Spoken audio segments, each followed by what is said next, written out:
Ladies and gentlemen, welcome to the greatest show on planet Earth. Ready? Oh my goodness, it is your boy Femi here, and I'm locked and loaded with my son, the one and only Neezy. Yes, sir. What is going on, people? That's crazy. That is crazy. What's going on, people? Welcome to another episode of the Uncovered podcast with Nick and Fem's. What's goody, my B? Alright, man. Let's kind of get straight into it, right? Yes, sir. We waffle a lot at the start, but now we're like little bands. Yeah, we're in it now. We're in it. We're ready to serve, to give you guys so much value. Come on, guys. Guys, it's all about manifestation. Let's do it. So we started filming in front of a live audience as well, guys, if you don't know. So anytime you hear that laughter, it's genuine. And there's a lot of fans here. Chill. All right, cool. So, Nick, honestly though, straight into it. Yeah, straight into it. Bang. So go ahead. Go ahead. You want to take it? Take it. No, you Hey, take it. No, go. No, honestly, this is going to be kind of like a follow-up from what we were talking about on the previous episode when we were talking about, you know, your friends and knowing people that aren't serving you. And then we sparked a really good question at the end, which I think might serve a lot of people, which was a very simple question. But what does it actually mean to have a friend? What are friends? What do they mean? What do they look like? Like, what is your definition of friends? I think a lot of the time we don't ask ourselves that question. We don't ask ourselves that question, like, what are friends? But we just invite everybody into our lives to be like, oh yeah, we're here to serve them, we're here to please them, blah, blah, blah, blah. But it's like, you know, what do you actually expect from them? And what does that actually look like? And that's kind of the question we had. And Femi got too excited, so we had to cut the podcast. It was too crazy. So now I'm going to finally give you the opportunity, now that you're a bit more grounded. We did a bit of meditation. I walked you around the park and you feel I walked around the park, you feel a bit better. On my leash? On your leash, you feel a bit better now. So talk to the people, bro. Like, what are friends, bro? Like, look, man, I think it's a very good question. I think that it's important to understand before I ask your question, what is a friend? You got to also have two things. You got to have standards for your friends, standards for your life, etc. And also you got to understand what is not a friend. What is a friend not? So what I mean by that is, first of all, it's like what I always say to you, the same thing about relationship, like when you're going to date somebody, it's the same kind of seriousness you take with your friends, right? In terms of not everyone that's nice is your friend. And you were big on this. I remember, like, give you guys a little bit of history and some context. I was the type of guy that I was, and obviously this comes from some like underlying trauma, some childhood where I was always like, I want to please everybody. I don't want to be, naturally, you're like, I want to be liked by everybody. Yeah. You know what I mean? So it's like, okay, I want to do things to make sure that everybody likes me, which that means that I might have to put myself at a disadvantage or whatever, or do things that I don't feel comfortable doing to get there. And Fem was always big on that. It's like, you know, like, not everyone's your friend. Not everyone's this. Not everyone deserves that energy. So I'm really keen to kind of hear your perspective, like, properly after I've, you know, implemented some of the things that you've been talking about. Yeah. I'm really keen to kind of hear like a bit more of like an updated version on your viewpoint on this. Yeah, I think I'm less brash about it nowadays. I think I'm a little bit more grounded about the whole perspective of what a friend is and what it means to have friends and what it means to be a friend as well. Yeah. First things first, I want to talk about the two things I said that you need to have. First of all, you need to talk about what is your standard? Yeah. What's your standard in life and what's your standard for a friend? I think it's very, very important that you have that and be unapologetic with your standards. Yeah. Everybody's got different standards and different expectations for a friend. So if someone doesn't meet those expectations or those standards, it can't be your friend. Are those standards negotiable? That's up to you. I don't think they should be. I think that you should have standards that are, you have non-negotiable standards like deal breakers, and then you also have things that you don't care that much about. There's also, that's just like with every relationship, right? You have things that's like, let's say for example, if you're a scientist, your non-negotiables are, I want to date a scientist. That's something that's really important to you. Whatever. Somebody else, you couldn't care less whether they're a scientist or not. Yeah. Right? Cool. So I think that when you have your standards, right, it's so important. It is so important that you actually are really, you got to know what your standards are, and you got to make sure that you're vetting that person continuously, whether they're actually up to your standard. What I mean by that, it doesn't mean that you are on a pedestal and someone else is trying to reach your level. That's not what it is. It's just what you will accept into your life, right? So standards, like for me, I'll give it my own personal standards, right? My own standards is that someone is able to call me out, someone is able to be called out, someone that's able to challenge me. Those are standards that I have. It's also people that are also about trying to elevate their life. That's a standard of mine. It's like I couldn't see myself being friends with somebody that is complacent, that is stagnant, feels like they've reached their totem pole of life. I'm not interested in that. It may not be in career, it may not be in whatever, but there's always something that we can improve our life on and work towards. That's what keeps life interesting for me. So that's a really important standard for me. And it's also really important to understand that not everybody that's nice is my friend. That's a very, very important thing, bro. I understood that. It's like, just for someone to be your acquaintance, that's just the entry fee. You're not going to be an acquaintance with a dick. Do you know what I mean? Yeah. Not everybody, there's a reason why there's two different words. If you're an acquaintance, right? You're just nice. You're nice. Good on you. Like, you're a nice person. Like, I don't hate you. You're nice. If you got to have all these other shit to be my close friend. Yeah. You got to be someone that I can ride with, someone that I can trust, someone that I can depend on. You got to be dependable. You got to be all of those things that make me feel like you are actually a friend of mine. That's me. People have different standards. Yeah. That's me personally. So what were you going to say? I was going to say, so like just going on to what you were saying, so being like a friend and a close friend, and you've kind of separated the two. So people that, do you really look for close friends? Because I know you're big on keeping your circle small. That's a big thing of yours. 100%. So I'm just curious, and again, like, this is not a right or wrong, but I'm just curious as to how like you kind of do it, because I think that I got value from seeing how you did it, and that's how I kind of implemented it to my life. Yeah. It doesn't mean that it was like, oh, Femi does it this way, so now I have to do it this way, but it was something that gave me the permission to reflect on how I do my things and be like, oh, can I make some changes? Yeah. And which is what we're hoping that you guys are going to get from this episode. So let me ask you, do you have a different, like, how do you treat friends? Yeah. And then close friends? Yeah. And even before you answer that, what are the difference between the two? Sure. Cool. Very good question. I feel like there's, like you said, there's three layers of relationships when it comes to people that you know. Or maybe four if you want to count people that you don't like or hate or whatever. That's still a relationship. You have acquaintance, someone that you know of. Like, you just, the way I treat them is I see them, I shake their hand. How are you? Good. Great. Whatever. A friend is someone that I might occasionally have conversations with here and there.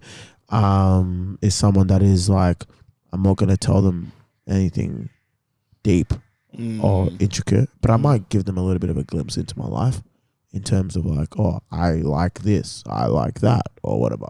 But they're not going to know anything deep about me. A close friend is my partner. Like not like my partner as in my girlfriend. It's like my partner in life. Is people that I'm doing life with. They're on my team. They're a teammate of mine. That's how I see it. So the way that, like, the best analogy I can give it, right, is you have a team.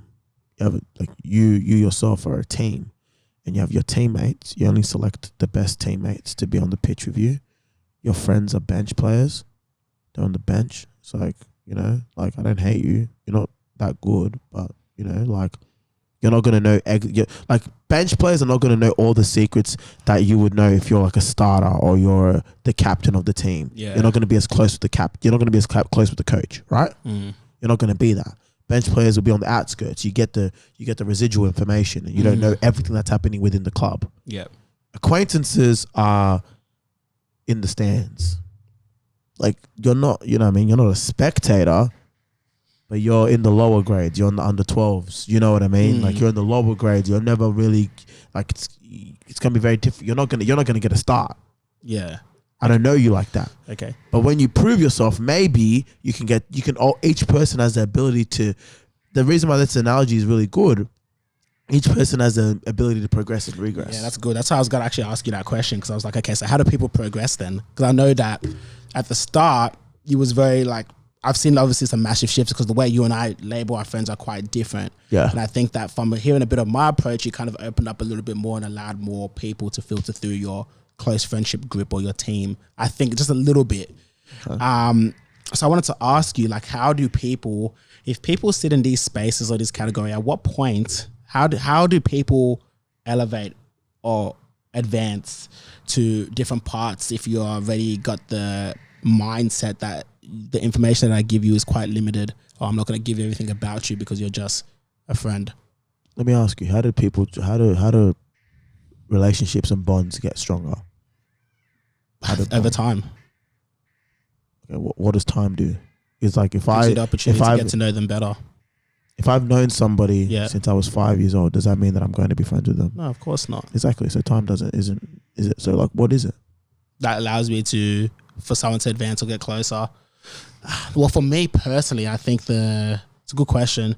I think for me, knowing my nature, it all comes down it's a bit of like me being able to understand the person a bit more, like how deep the conversations go, what kind of questions the person asks. I'm not the type of person that really holds back so much. Like, I'm not that kind of guy. I'm not really like, I'm really restricted with the type of stuff that I give. I feel like, we open up, we have deep conversations, whatever. I might not tell you stuff about my family though, but I can tell you stuff about me. Okay. And depending on how that forms, how that connection grows. I mean, it's not something that, I don't really have like a certain criteria or requirements, but sometimes it just forms. I think you do. I think everybody does. Everyone has criteria for friendships. Maybe. Potentially. I guess I haven't brought it to the surface. I'm not too aware of it. Yeah, it's a different thing. That's a different thing. But because I want to ask you, because I think it's very interesting, right? Because it's like, okay, if you get to know someone, once you know that person, does that person automatically become your friend? Of course not. Of course not. It's kind of similar to what we were talking about previously before. Yeah. It's like, kind of what you're talking about. Okay, what are the standards though? Exactly. So what I wanted to do, just to answer your question in terms of what you asked me, right? How do people progress? How do people get closer to you? The only way that someone can get for me, this is all my opinion. It's just one man's opinion. Yeah. For me, I believe that, people get closer through shared experiences, shared struggles, shared difficulties, shared whatever it is. Without any of that trial or test, training in the team, rigor, seeing how they go in different situations, without knowing that, I'm not going to allow them to become a first grade player. Yeah, that's interesting. I like that though. I think that's it's really like you're right in saying that, like through shared experiences. But then I'm just like, while you were saying that, I was just reflected. I'm like, has it all been through shared experiences? So like, I'm just trying to really think, like, even when I like shared struggles, shared some of the points that you were saying before, it's like prior to us getting closer, like obviously there's a lot of, again, it's a bit different, obviously, because there's a lot of other factors to it, like family and all that stuff, But at the start, we hated each other. You know what I mean? Well, we liked each other at the start. But we weren't close, you know what I mean? Like, you weren't my close friend. You were just, let's say if we're using the same kind of framework that you were talking about, I'd probably label myself as a friend. Yeah, you're a bench player. Yeah, I was a bench player. Yeah. You know what I mean? Yeah. And I'm just trying to think, it's like, okay, like, but then we hated each other. Maybe that's the experience that we had, that we hated each other. Yeah. And then how did we become friends? And then we became friends. How did we become close friends? Because like that experience that we went through, don't you think there's like this pleasant experiences? There's obviously difficult experiences like the ones you're talking about, like trial, but then there's also pleasant experiences. Is it the negative experiences that tend to make you closer, or is it just experiences? Just experiences. So okay. it's like I want to give you something, right? Yeah. So when we stopped hating each other, the reason we got close is because of the Connect group that we were in. Yes. And we had a lot of, you might not remember, but I remember we had a lot of conversations. We spent a lot of time together, and we had a lot of conversations that allowed us to have those experiences together. Good things, bad things, fun, struggles, no money. We were there for each other, shared each other's money. We had times where we spoke about real shit. You told me about things, I told you about things, and that's what allowed the relationship to grow. There's a lot of people that were in our Connect group that, even though I knew them, I didn't have those shared experiences, and I had the same opportunity to be close with you as I did with everybody else. That I didn't get close to. because me and you cultivated those experiences and those events together. When you're with, that's why like when you go with like, let's say the people that we went on the Amazing Race with, for that time period, they were good friends with us because we were sharing an experience together, which allowed you to be able to see them in different elements, that allowed you to be close with them, allowed you to be like, okay, I get this person now. I understand this person can be trusted with this emotion of mine. They've seen me angry. They've seen me sad. They've seen me this. They've seen me that. And I've shared that in the good times, the bad times, whatever it is. And that's why I can get close to them. That's what's important. With me and you, your example is perfect because that time frame that we had, we didn't just wake up. We didn't just say, I stop hating you, now we're best friends. No way. There was a massive transition phase. Of course. And that's what's happened because there's so many people that I've known that I have no interest in being friends with. Yeah. It's true. It's good. It's a good point.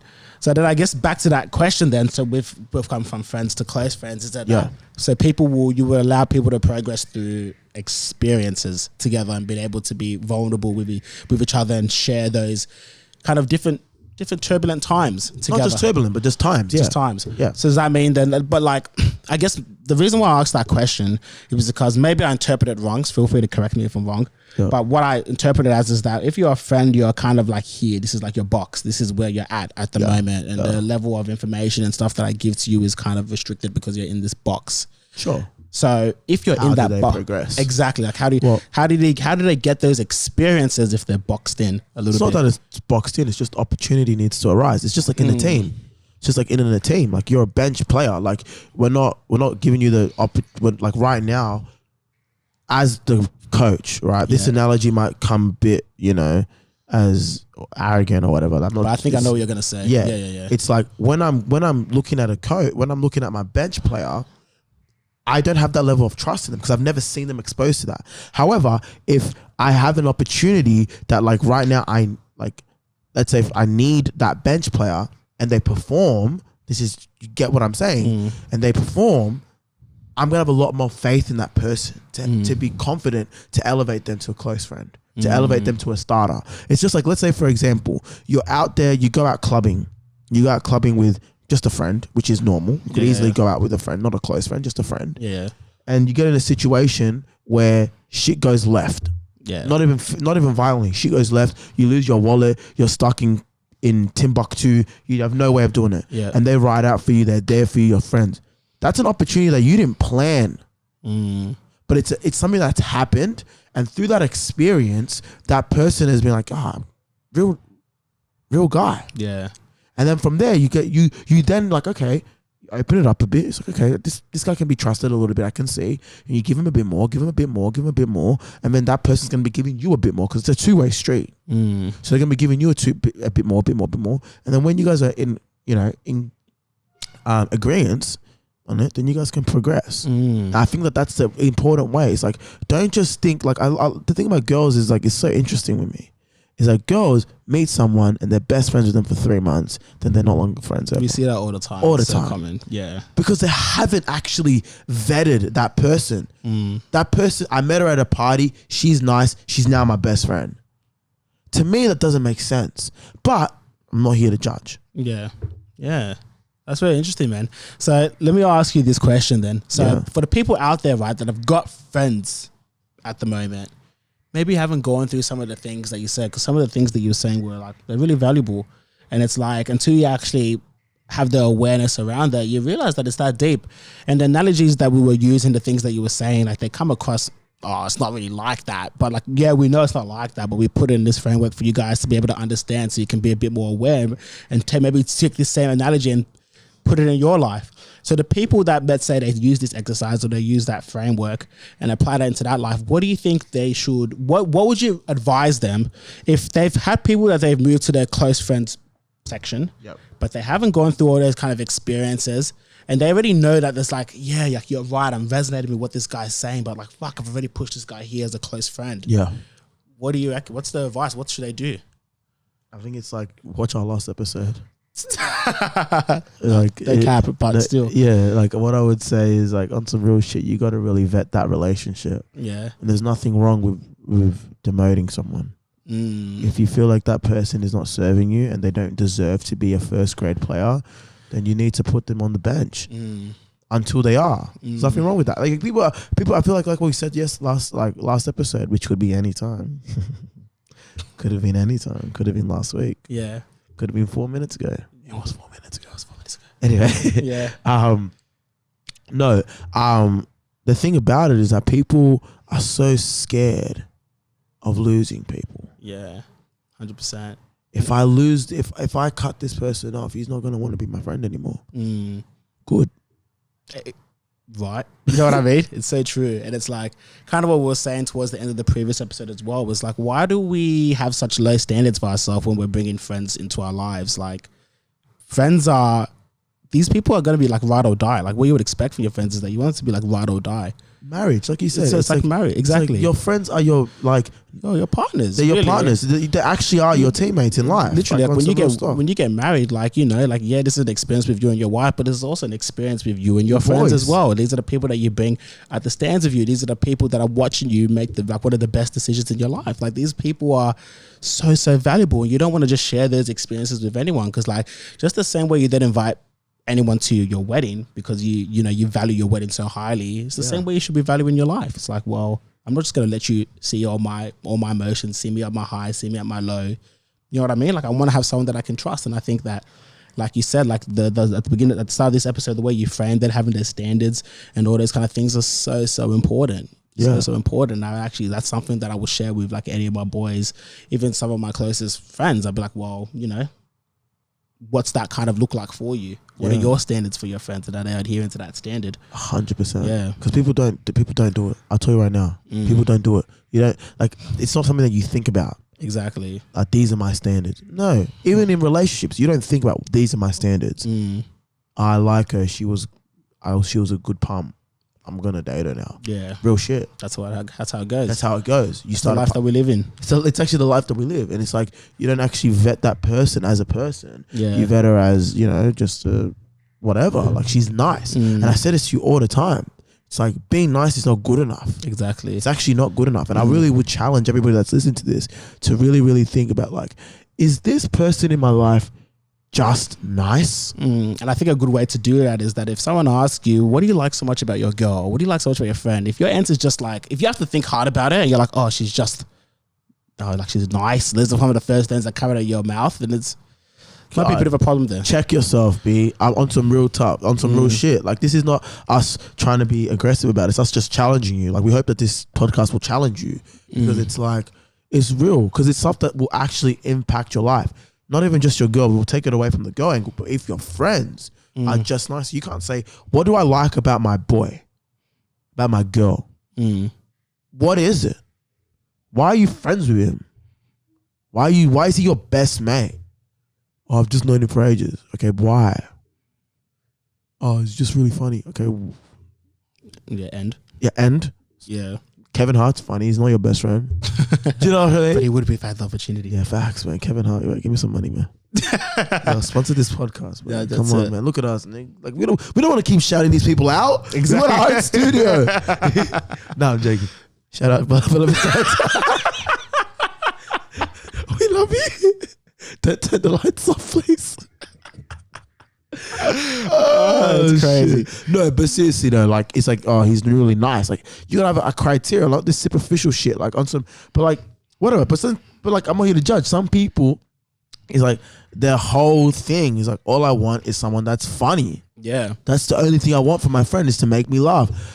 Whatever, like whatever your standards are, do it. But like, for me personally, I would suggest niceness is not the be all and end all in life, because I'm telling you right now, someone that's nice isn't going to push you to where you need to be.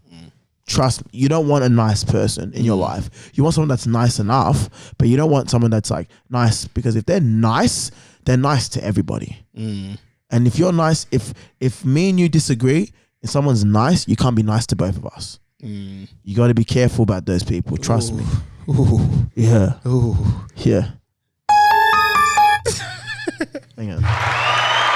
Yes, no, that was excellent, man. That was excellent. I really enjoyed that, man. That was great. Yeah. Yes, sir. I love it when you pick me brain. Hey, man, you know, like, I just wanted to hear you out, you know. I had a very different opinion from what you've kind of said to me previously. Very different perspective and opinion from what you said to me previously. What was the perspective? Oh, it was just... It was harsh. It was a bit more direct. It was a bit more like, I guess the analogy that you used was like would stop after like kind of like 2. It would stop after 2. Like you were very big on like, look, I have my friends and then I have acquaintances. That was kind of like what it was. And it's like, if you're an acquaintance, it's like whatever. And if that's how I view you, then that's just kind of how I view you. Yeah. And it wasn't really, I didn't feel like there was an opportunity for people to like advance from that. It's like, well, that's just why I've put you in there. And I get that because before, like previously there was a lot of stuff that you were going through and there's a lot of like, you know, hard times. So you wouldn't want to just put everyone in there and just be disappointed. 100%. You know, it could be a trauma thing as well. It's like, well, you know, like you brought people into my life so many times and then they continue to disappoint me or I continue to go through some hard times. Like, I just don't want to do that anymore. I can't be going through those emotions all the time. I don't even think there's anything wrong with that, to be honest. There's nothing wrong with that. As I've grown, I think I've changed in terms of like the way I view the world and the way I view people as well. And that's why I've brought in this third category. Because you're right. I was very big on, it's either I kind of know you or I love you and ride for you. There's no in between. Exactly. At all. And I wasn't interested in the in between. Exactly. And I would treat you as though you knew that you were an acquaintance. Exactly. And that was how I would ride. And I have nothing wrong with that. There's nothing wrong with that. If you want to live like that, cool, whatever. But like, I think that like, the more you go through shit, you realize that there is value in having that in between and having people be like, because like, not every single person that is in your acquaintance box is a flop. Exactly. It's very true. And there's people that can value being a friend on the outskirts, but not your close friend, if that makes sense. It does make sense. So it's like people that are like, yeah, you're a great friend. You're not my close friend, but you're a great friend. Different people. So it's like an acquaintance can't be that close friend. It can't be that friend. So I've learned that over time, and I've been like, I now have a fair few friends now. Yeah. Because it's like it's shit. Like I used to not have any friends. Like in terms of like it sounds weird, but like I had a lot of acquaintances and a lot of people I knew, but I made zero effort to know them at all, or know them even a little slightly. So it's like I had heaps of acquaintances. Every opportunity to get to know me was a no. Yeah. And then I had my close friends, and that's that. That was the big thing. I know. And I was very like the opposite. It's like, well, I hang out with everybody. This guy was made to everybody, and then he was catching L's. And that's why I was like, yo, no, that's not for me. Yeah. That's not for me. Yes, sir. But anyways, guys, like that was that for this podcast. And if you guys look at you. And if you guys found this valuable, you know, it's having you guys do a lot of reflection on your friends and what you categorize as friends, then I think that someone else will gonna get the value as well. So please pass that forward. Share that value. Share the love. Share the link. Share the link. Get our viewers up, please. But that's it, guys. Honestly, thank you guys so much for being just the greatest listeners. What? I can't show appreciation. Damn. That's crazy. See, Femi? See what he just said to you now? Look how exactly. It's crazy. Anyways, guys, that's it for me. You guys have a fantastic evening, a fantastic morning, and I'll catch you guys on the flip side. Peace.